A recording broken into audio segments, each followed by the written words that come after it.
విశాఖలో వినూత్న వినాయకులు దర్శనమిస్తున్నారు. విశాఖపట్నం ఫిషింగ్ హార్బర్ ఏరియాలో వినూత్నంగా పల్సర్ బైక్ పరికరాలతో వినాయకుని తయారు చేశారు. ఇక్కడ ప్రతి ఏటా వినూత్న వినాయకులు తయారు చేయడంలో యువకులు ముందుంటారు. దీనిలో భాగంగానే ఈ ఏడాది కొత్తగా పల్సర్ బైక్ సామాన్లతో సొంతంగా వినాయకుడు తయారు చేశామని నిర్వాహకులు అమర్ తెలుపుతున్నారు. ఇది ఏమంటే ఒక బైక్ని వినాయకుడు తనకు తను రూపొందించుకున్నట్టు. ఇది ఒక బైక్ పల్సర్, ఆ పార్ట్స్ తీసి వినాయకుడు తనకు తను రూపొందించుకున్నట్టు ఇది కొత్త కాన్సెప్ట్. ఇది దాన్ని బట్టి అంటే మేము ప్రతి ఇయర్ డిఫరెన్స్ పెడుతుంటాం. ఈ ఇయర్ అలాగే ఒక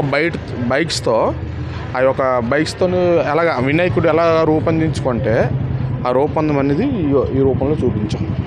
మేమే చేసాం, బయట వాళ్ళు ఎవరు కాదు, మేమే చేసాం. మా టీం కుర్రోలే, అందులో నేను ఒకటి, తను ఒకటి, ఇంకొక 2, 3, 4 ఉన్నారు.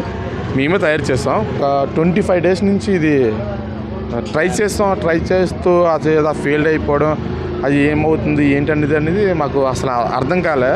తర్వాత రూపొందించిన తర్వాత విఘ్నేశ్వర రూపం ఇలా వచ్చింది.